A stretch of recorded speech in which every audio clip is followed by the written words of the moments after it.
Salut! Dans cette vidéo, nous allons évoquer le sujet des filaments et de la disposition des éléments à l'intérieur d'un montage à tube. A tout de suite!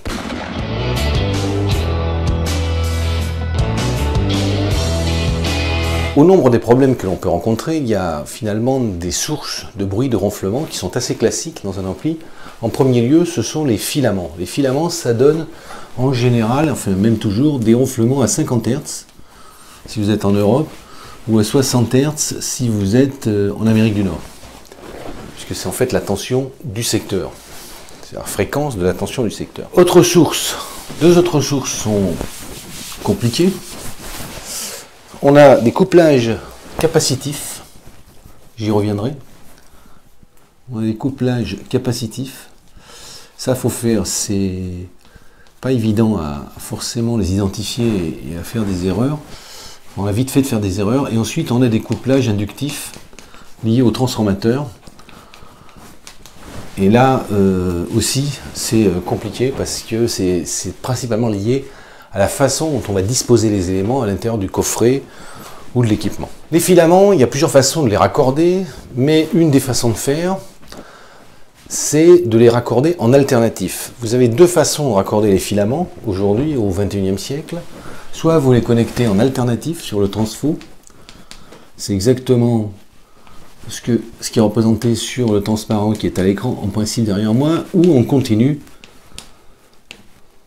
ce qui est quand même la manière, à mon avis, on continue ce qui est la manière la plus adéquate de le faire aujourd'hui, puisqu'il existe des moyens, que ce soit avec des régulateurs. On verra qu'il y a une possibilité de le faire avec des régulateurs, ou voire avec des alimes à découpage, parce que il est parfaitement possible de chauffer vos tubes avec des alimes à découpage, même et puis en faisant un peu gaffe à s'affranchir des problèmes de bruit, mais ça n'est pas aussi contraignant qu'on pourrait le croire. Alors, ce que vous voyez à l'écran, c'est une façon traditionnelle de câbler les filaments, et je l'ai représenté donc avec deux fils, un fil vert et un fil rouge. Pourquoi? Parce que on va parler de phase. Alors l'idée en fait, c'est de torsader les fils d'alimentation des filaments des tubes, en commençant avec le tube qui, dans le câblage, consomme le plus de courant, c'est-à-dire généralement l'étage de puissance. L'idée, c'est qu'il faut venir référencer ces filaments par rapport à la masse. Pourquoi? Parce que dans un tube, c'est quelque chose que l'on n'a pas abordé, mais dans une triode, on va dire classique, hein, comme ça, on représente rarement les filaments. Il y a ici un filament, et le filament présente une capacité, en fait, qui est indiquée d'ailleurs sur les schémas, qui est une capacité cathode. C'est généralement indiqué sous l'acronyme de CHK, c'est-à-dire cathode filament, heater in English. Ok? Et ça, vous êtes obligé tôt ou tard, d'une manière ou d'une autre, de venir le référencer par rapport à la référence de potentiel de votre montage. Sans quoi, vous avez ce truc-là qui est flottant, qui là, pour le coup, va vous ramener un bruit d'enfer à l'intérieur de votre tube. Alors, cette capacité d'ailleurs, elle intervient, je ne l'ai pas fait intervenir, mais elle intervient dans les calculs en particulier. Vous pouvez avoir des problèmes de rebouclage par les filaments qui arrivent. Mais c'est une capacité de très petite valeur, essentiellement en HF. Alors la façon de le faire, en fait, première façon, c'est d'avoir un transformateur en point milieu. Comme ça, et venir référencer le point milieu de votre transformateur, de manière à ce que d'un côté, vous ayez des signaux en opposition de phase de chaque côté quand vous pouvez disposer d'un transformateur à point milieu. Généralement, quand vous chauffez en 6 volts 3, eh bien, vous avez 6 volts 3 ici, 6 volts 3 là. Si je prends je vais essayer de prendre un stylet, par exemple, là. Voilà. Ce qui veut dire que sur cette branche ici, pardon, sur cette branche qui est ici, vous allez avoir un signal comme ça. Et sur la branche qui est là, vous aurez un signal comme ça, si bien que les deux courants aller-retour, en principe, se compensent et évitent de rayonner du 50 Hz à l'intérieur, de balader du 50 Hz, surtout que ici, vous avez des courants importants. Les courants sont importants là-dedans. Parce que là, vous pouvez avoir, par exemple, 1,5 ampères allègrement, rien que sur une pentode de puissance. Alors la raison est très simple, c'est qu'en fait, c'est ce que j'ai représenté ici. les deux champs qui sont autour de chaque fil, en fait, vont se compenser, puisque un champ va tourner dans un sens et l'autre champ va tourner dans le sens inverse. Donc en principe, les deux champs se compensent et vous n'avez pas de rayonnement, enfin vous avez très peu de rayonnement électromagnétique. Et le fait que vous référenciez ça au point milieu va faire que normalement vos filaments ne rayonneront pas à l'intérieur du coffret, enfin, ou rayonneront de manière moindre. Alors cela dit, ce n'est pas parce que vous référencez à la masse votre système ici que vous avez un courant qui circule entre la triode ici et la masse. Il n'y a aucun courant qui va circuler, c'est simplement ici vous venez mettre une référence de potentiel sur vos filaments. Alors si on regarde cet ampli qu'on avait déjà utilisé la dernière fois dans le prototypage ici, vous voyez qu'ici les filaments finalement ont été parfaitement bien torsadés. Alors il les a mis comme ça, et ici si vous regardez bien ce chauffage, vous allez remarquer, ou peut-être certains d'entre vous ont déjà remarqué, qu'il y a deux résistances montées en série et qui permettent de créer une masse virtuelle quand le transformateur d'alimentation des filaments ne dispose pas de point milieu. Alors pourquoi? Quand vous n'avez pas de point milieu sur un transformateur, comme cela, c'est ce qu'on a vu ici, bon ça c'est un transformateur avec un point milieu, vous pouvez allègrement remplacer ça par un transformateur comme cela, ici avec deux résistances de la même valeur, et venir y mettre la masse. C'est exactement le même procédé que vous faites quand vous faites une masse virtuelle, si j'ose dire, sur un amplificateur opérationnel que vous alimentez avec uniquement une batterie, une pile ou une alimentation non symétrique. Ça revient à faire une alimentation symétrique. Alors ça, c'est ce que je vous ai dit. Ce que vous voyez à l'écran ici, c'est donc cette façon de créer une masse et de symétriser au moyen de deux résistances.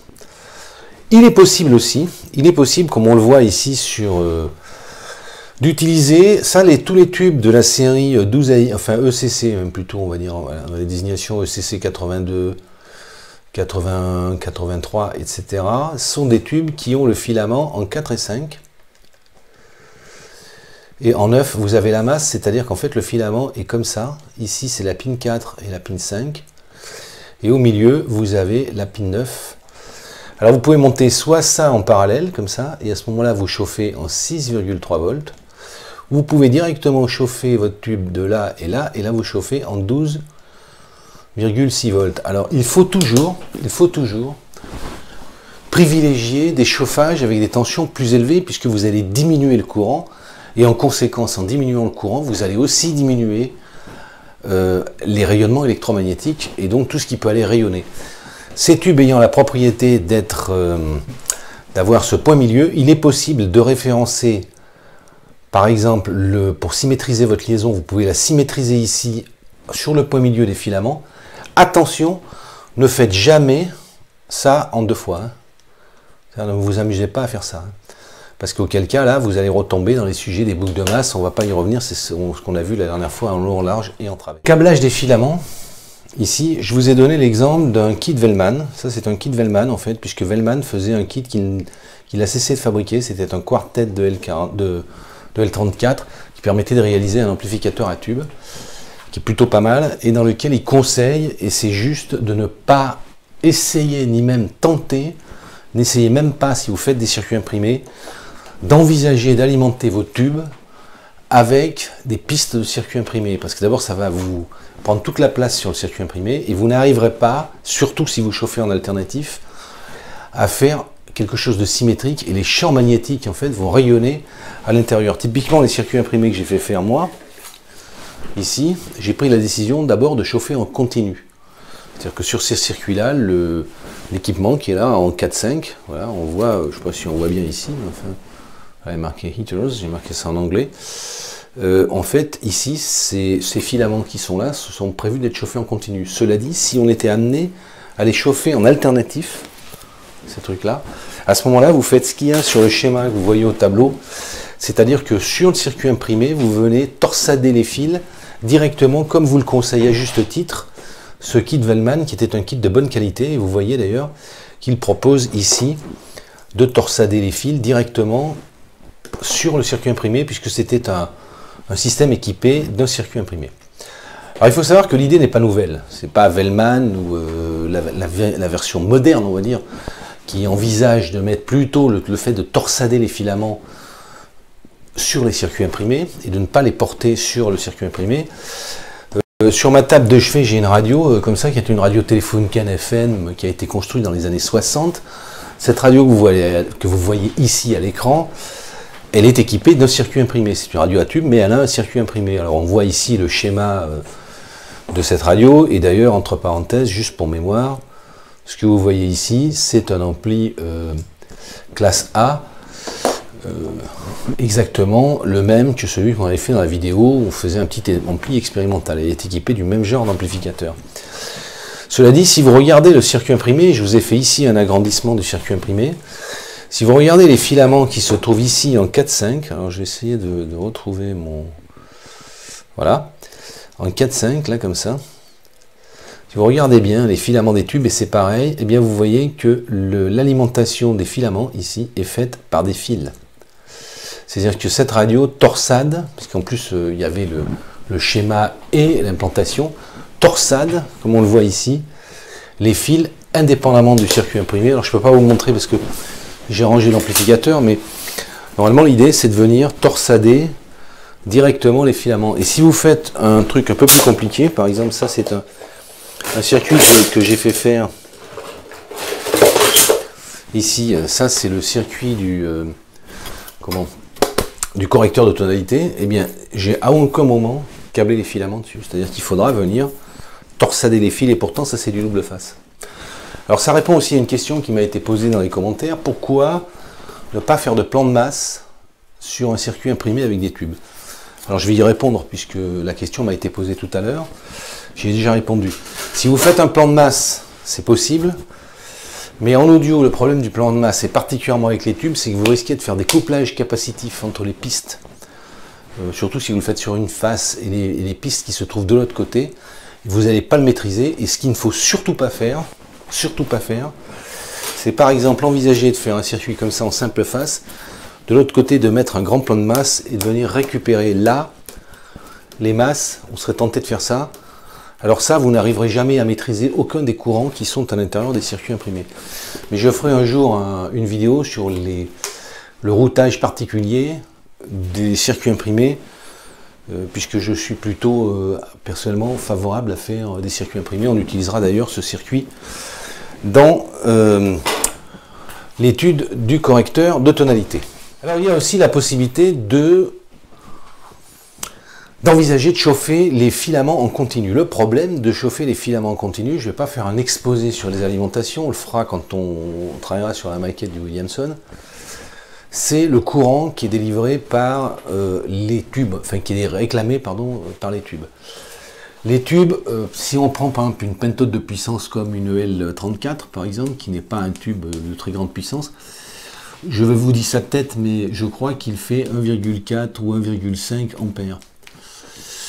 Alors, il faut que vous, pour alimenter ça en continu, que vous veniez tirer sur la ligne qui est ici, ce que vous voyez là, à minima 1,5 ampères sur les tubes de puissance, et après les tubes, dirons-nous des étages de tension, c'est plutôt quelque chose comme 150 à 300 milliampères.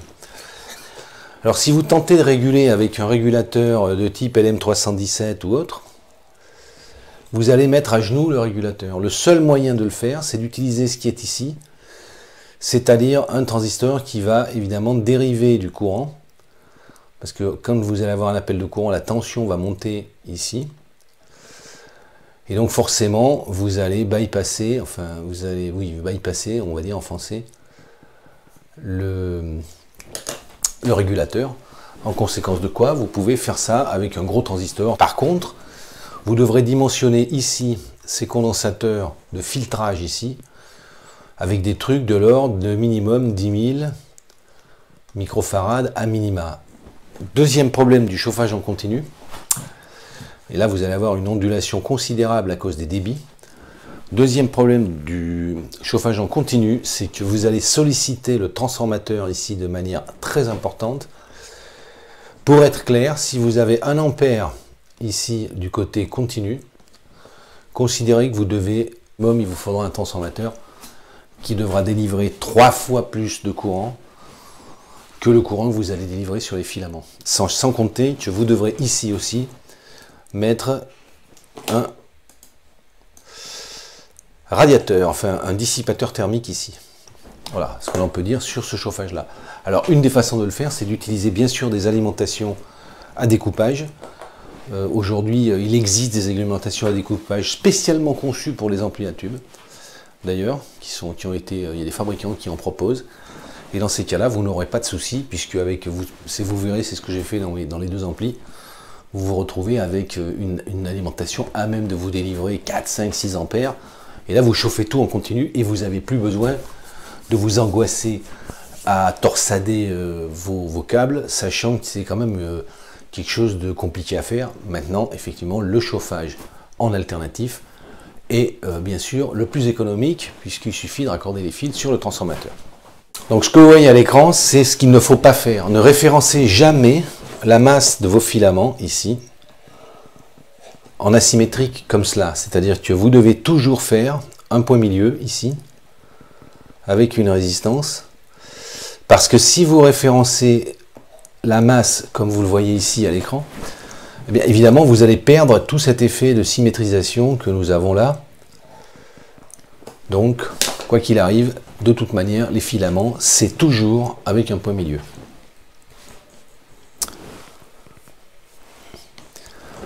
Alors on va pas faire un cours sur le transformateur, je vais probablement le préparer pendant mes congés, mais je vais quand même maintenant vous évoquer les problèmes qu'on a en particulier sur des transformateurs de type EI. Alors un transformateur EI, ça s'appelle un transformateur comme ça parce qu'il est composé de tôles en E d'un côté et en I pour refermer le noyau. Alors sur ce transformateur, vous avez en général, même sûrement, un enroulement primaire et ensuite un enroulement secondaire. C'est ce que vous avez sur un transformateur d'alimentation et c'est aussi ce que vous avez sur des transformateurs de sortie de type EI. Ensuite, on vient refermer le noyau comme ça dans un transformateur d'alimentation et le champ, comme on le voit, va être contenu en principe à l'intérieur du transformateur. En principe, cela dit, c'est pas vrai parce que les transformateurs, en fait, si on regarde, si je vous dessine un transformateur EI comme ça, dans lequel vous avez au milieu un enroulement, on va dire comme ça ici. Évidemment, les champs ont tendance, on les contraint à revenir par ici, mais les transformateurs vont rayonner quand même en dehors de ça. Même s'ils ont des tôles, vous allez avoir des rayonnements qui sortent ici.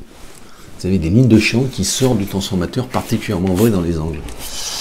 Et ça, si vous êtes sur un transformateur d'alimentation, c'est pareil, c'est du 50 Hz ou du 60 Hz. Alors, la conséquence de ces rayonnements non voulus par rapport à ce qui devrait rester à l'intérieur du noyau du transformateur, c'est que ça va venir rayonner et vous poser problème sur des éléments qui sont proches, en particulier sur les transformateurs de sortie où vous allez faire du couplage mutuel avec les inductances des transformateurs de sortie de votre ampli. Donc il y a une disposition à respecter dans les transformateurs. Cette disposition des transformateurs, elle est assez logique d'une certaine manière, vous allez la comprendre. C'est ce que je viens de vous dessiner au tableau. On va imaginer que vous ayez des lignes de champ qui sortent du transformateur. Rassurez-vous, on étudiera tout ça en détail quand on fera le transformateur. Il est bien évident que si vous venez mettre un autre transformateur exactement positionné de la même manière, dans le même alignement et dans le même plan, eh bien forcément, ce que vous allez faire ici, vous allez faire du couplage mutuel entre les deux transformateurs. C'est-à-dire que vous allez vous retrouver, vous allez par induction, et ça c'est du magnétique, avoir de l'induction du transformateur, en particulier d'alimentation ou de la selle de filtrage qui va vous rentrer directement dans les transformateurs et comme vous l'aurez fixé physiquement à l'intérieur de l'ampli, c'est typiquement le genre de truc dont vous ne pourrez pas vous débarrasser, sauf à reconstruire le coffret. Donc il faut, avant même de commencer son design, réfléchir au positionnement intelligent des transformateurs, et c'est la première des choses à faire en regardant comment, quitte à prendre d'ailleurs un coffret plus grand. Et je vous invite toujours, quand vous avez un montage, à pas vous limiter dans le... Enfin, évidemment, après, ça c'est une question de place, mais vous avez intérêt à ne pas vous limiter dans la taille des coffrets, de telle manière de pouvoir écarter les éléments. L'idéal évidemment, c'est d'éviter de sortir de ça et de faire en sorte, c'est ce que j'ai fait moi, ce que je fais souvent sous les amplis, c'est de venir créer votre alimentation et ici remonter la haute tension, la masse bien sûr, et le continu, les différentes tensions, c'est-à-dire les filaments, chauffage des filaments et éventuellement la polarisation des tubes. D'accord?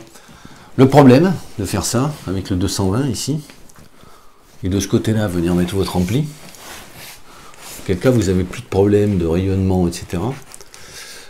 Le gros problème de faire ça, et ça on y reviendra, le très gros problème de cette configuration-là, c'est que ici vous allez balader des tensions létales.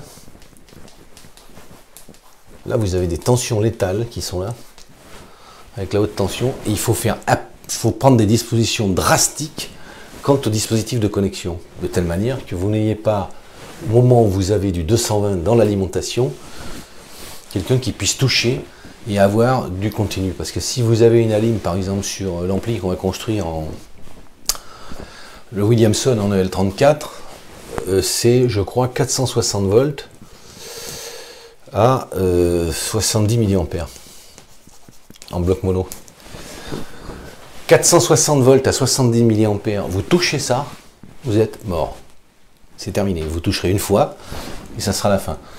Bon, néanmoins, si on peut écarter physiquement les alimentations avec des câbles comme cela, évidemment, là, les problèmes de rayonnement, forcément, disparaissent. Donc, idéalement, pour les préamplis, pour les étages, c'est pas mal de mettre les alimes, de sortir les alimes, mais il faudra que je vous explique quelles sont les stratégies à mettre en œuvre, de telle manière qu'en aucun cas, quand vous débranchez ça, vous n'ayez présence de courant et de tension létale sur l'équipement. Sinon, vous allez vous tuer ou vous allez tuer quelqu'un. Et d'une manière générale, je vous repasse le message, puisque là, on fait pas mal de trucs au tableau. Est-ce que vous pouvez expérimenter? Alors, certains d'entre vous sont expérimentés, ça se voit dans les commentaires. Mais ceux qui voudraient expérimenter en prenant des schémas et en bricolant chez eux, veillez toujours à votre propre sécurité. Et si vous ne savez pas faire, ne le faites pas. Si vous ne vous sentez pas capable de le faire, ne le faites pas. Même en ayant, bien sûr, adopté toutes les dispositions de sécurité que je n'ai cessé de vous répéter depuis le début sur ce canal. Et ça, c'est extrêmement dangereux. Mais il y a des moyens de faire en sorte que quand vous débranchez ça, vous n'ayez plus de tension mortelle sur l'équipement. Je ne vais pas l'aborder ici, on abordera ça quand on traitera le sujet des alimentations. Dans cette disposition de transformateur, ce que vous voyez ici, c'est bien sûr ce couplage mutuel entre les transformateurs, et ça, on ne peut strictement rien faire, sauf à les écarter. Alors, dans la disposition des transformateurs, si vous voulez les positionner dans une configuration optimale, entre le transformateur d'alimentation en général, comme ça, et les transfos de sortie des tubes, on va dire que là vous avez donc un couplage mutuel, alors évidemment qui diminue avec la distance, hein. Plus vous êtes éloigné, plus ce couplage va diminuer. Mais il y a une disposition qui tombe sous le sens que vous devez utiliser. Alors la seule façon d'éviter ce couplage mutuel, la seule façon d'éviter, enfin de minimiser ce couplage mutuel, c'est de positionner vos transformateurs comme ça, c'est-à-dire de mettre vos transformateurs avec un angle de 90 degrés. Ça va vous éviter, évidemment, ça va diminuer le couplage mutuel entre les inductances des noyaux des transformateurs, sachant que vous avez aussi intérêt à les écarter. Alors ça, c'est une règle que vous devez respecter. Alors vous le verrez d'ailleurs souvent dans les amplis à tubes, vous avez un transformateur dans un sens et les deux autres transfos dans l'autre. Parce que ça, évidemment, en étant à 90 degrés, vous comprenez bien que vous diminuez le couplage mutuel.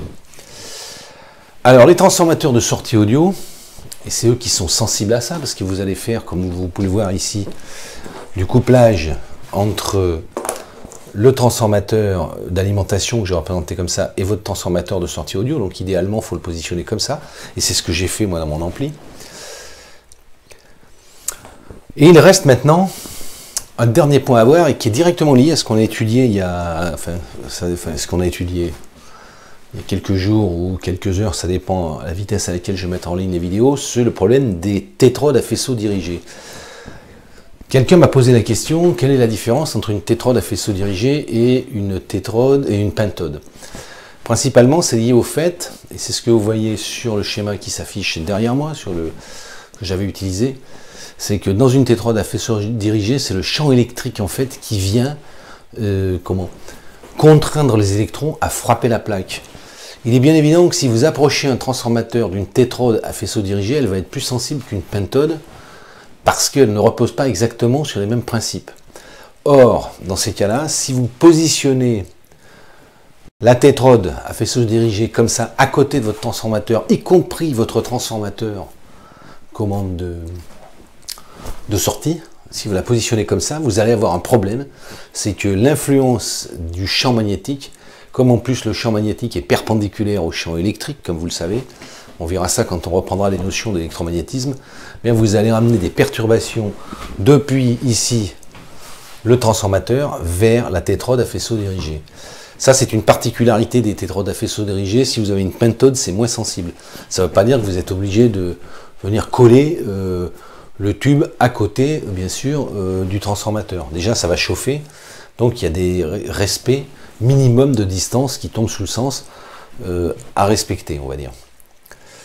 Alors maintenant, venons-en à la disposition générale d'un ampli. Idéalement, là, je vous ai dessiné un ampli et j'ai fait à peu près, moi d'ailleurs, mon câblage comme ça. Et il faut passer 2-3 minutes là-dessus. Généralement, vous avez les entrées qui vont arriver à l'arrière. Enfin, il est d'usage de mettre l'entrée se retrouve effectivement à l'arrière de l'équipement, pour lequel vous allez être tôt ou tard obligé de tirer des câbles à l'arrivée à la face avant, où vous allez retrouver votre potentiomètre de volume qui après va aller vers votre étage ici de préamplification.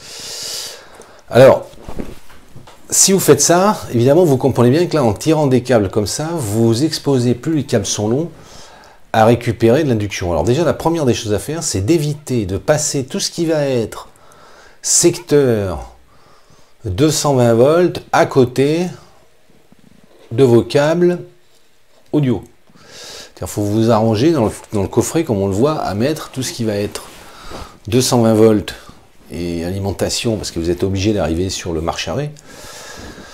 Il faut les écarter de façon à ce que vous n'ayez pas, par induction ou par couplage capacitif, du 50 Hz qui vous reviennent dans l'entrée. Et si ça vous rentre dans l'entrée de l'amplificateur, on ne peut rien faire, puisque ça rentre directement dans l'ampli. Le sujet des HP est moins critique, puisque là on est sur de la basse impédance, et la probabilité que vous arriviez à faire une induction sur des fils à 90 degrés à l'entrée, à la sortie d'un ampli, d'un transformateur d'adaptation d'impédance est assez faible. Bon, l'idéal, en fait, et c'est ce que je vous présente là comme ça, et c'est comme ça que j'ai fait mon ampli, moi, enfin l'ampli que j'ai construit pour l'occasion pour la chaîne YouTube, c'est d'utiliser en fait des prolongateurs sur vos potentiomètres et également sur votre marche-arrêt. Alors l'idée évidemment c'est de laisser ça au fond de l'ampli, ici,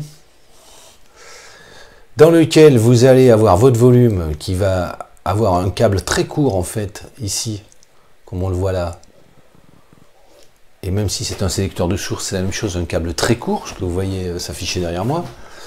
Là vous tirez une tige avec un volume, donc vous n'avez pas ce sujet-là. Alors idéalement, dans un monde idéal, si vous vouliez faire un ampli, on va dire un peu sans compromis, il vaudrait mieux mettre ici, dès là, il vaudrait mieux mettre en fait un cathode follower pour abaisser l'impédance et tirer les câbles. Parce qu'en général, tout ce qui est haute impédance, il ne faut pas trop le balader à l'intérieur d'un ampli. Bon, ça c'est pour le puriste. Et après, vous venez alimenter, bien sûr, vous venez amener l'audio directement à vos étages de tension. Pardon. Et la même chose pour ce qui est de votre secteur, où là, vous n'avez pas toute cette partie-là, ici, est quand même décorrélée de votre ampli en termes de signaux forts et signaux faibles. Si vous regardez la façon dont j'ai construit cette maquette, en fait, finalement, évidemment, c'est ce qu'on voyait, j'ai mis les deux transfos ici, bon, je les ai blindés, je les ai rentrés dans une boîte. Une boîte, ce que j'ai couvert les transformateurs, c'est les transformateurs EI. Ce transformateur d'alimentation, il n'est pas dans le même plan que mes transformateurs que vous ne pouvez pas voir parce qu'ils sont à l'intérieur de ces deux boîtes, ce qui m'assure quand même un minimum de blindage. Même si, faut pas se tromper, les blindages ne protègent pas sur, je répète, vos blindages ne vous protègent pas sur des couplages de type 50 Hz. Alors, j'ai mis ici les tubes de sortie et les tubes des étages de tension et d'entrée. Alors, c'est intéressant de regarder comment j'ai fait à l'arrière. En fait, ici, si on regarde, je vais me prendre un petit stylet.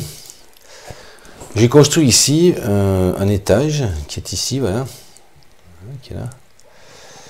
Donc j'ai utilisé ces tiges. J'ai mis le commutateur marche arrêt, je l'ai mis à l'arrière pour pas trimballer du 220 volts qui se balade et limiter le 220 volts rigoureusement au bloc d'alimentation qui est ici.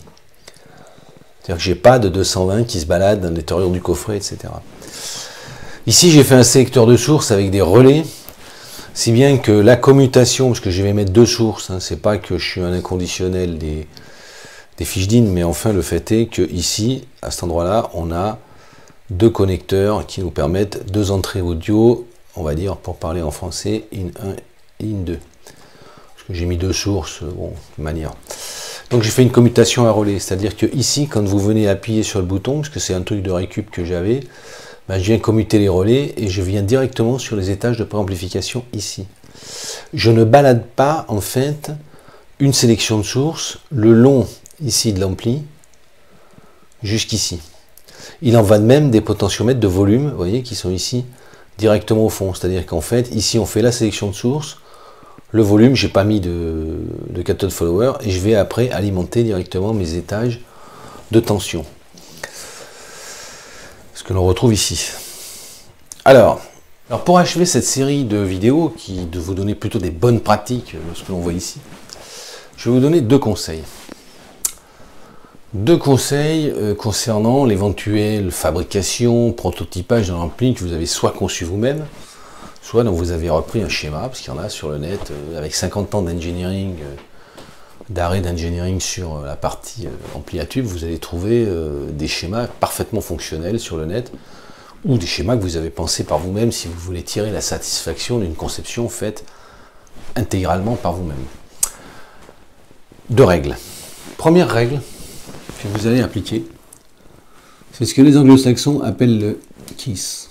Alors il y a différentes acronymes derrière ça, mais le plus connu c'est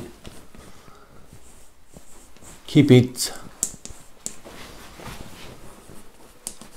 simple and silly. Conservez-le simple et stupide. C'est frustrant quand on fait de l'engineering. La règle d'un système d'engineering, il doit être simple et stupide.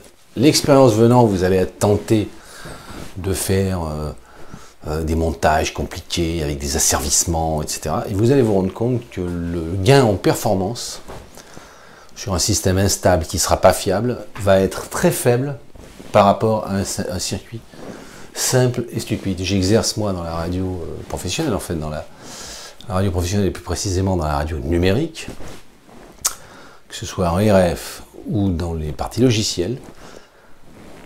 Quelque chose qui marche est simple et stupide. Règle numéro 1.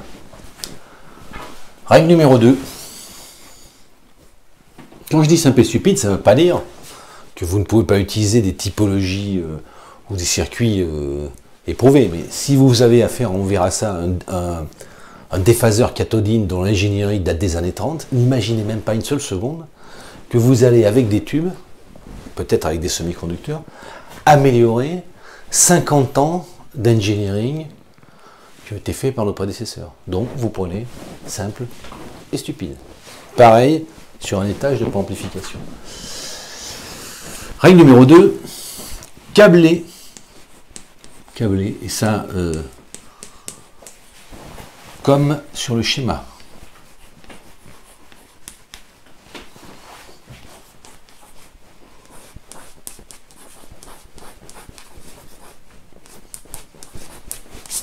Câblé comme sur le schéma. C'est-à-dire que vous allez avoir l'entrée, votre triote d'entrée, on va dire, votre étage d'entrée, votre étage de puissance, l'alimentation. Généralement, c'est représenté comme ça, hein, sur un schéma dont on représente les amplis à tubes. Le synoptique, il est fait comme ça. Respectez ici les règles de routage avec des étoiles locales, hein, comme on a vu là, et puis les condensateurs, etc. N'essayez même pas de faire des circuits qui soient imprimés ou avec du câblage, dans lesquels vous allez vous dire, ben tiens, j'ai de la place, ça serait pas mal que je vienne mettre le tube d'entrée à côté de la lime, parce que ça, c'est plus design dans mon système. Vous mettez le tube d'entrée, l'étage de puissance et ensuite la lime. Câblez-le comme sur le schéma, avec les règles évidemment que vous avez. Si vous sortez de là, vous allez faire un truc qui ne marche pas. Et le problème, c'est que vous ayez réalisé sur un circuit imprimé, ce qui est la pire des configurations possibles, puisque très difficile de modifier un circuit imprimé, mais si vous avez câblé un circuit avec des composants, vous avez percé de la tôle, etc., et puis qu'il faut tout refaire, câblez comme sur le schéma, et gardez-le simple et stupide. C'est un peu frustrant cette conclusion. Bon, donc nous allons nous quitter sur ces conseils frustrants d'un point de vue engineering. Cela dit, il me reste deux vidéos que je m'étais engagé à faire, enfin, que je pensais faire, c'était travailler sur les classes d'amplification et le transformateur. Je ne vais pas avoir matériellement le temps de les préparer et de les réaliser avant de partir en congé. Je ferai probablement depuis mon lieu de vacances. Alors évidemment, je n'aurai pas le tableau, tout ce qu'il faut, etc. Une vidéo sur les classes d'amplification, parce que ça, je pourrais le faire directement sur le PC avec le simulateur. J'aurais bien aimé faire des mesures, mais bon, c'est pas tellement gênant. Je vous parlerai des classes d'amplification et des particularités, surtout des classes d'amplification à tube. Voilà, on a fini et on arrête.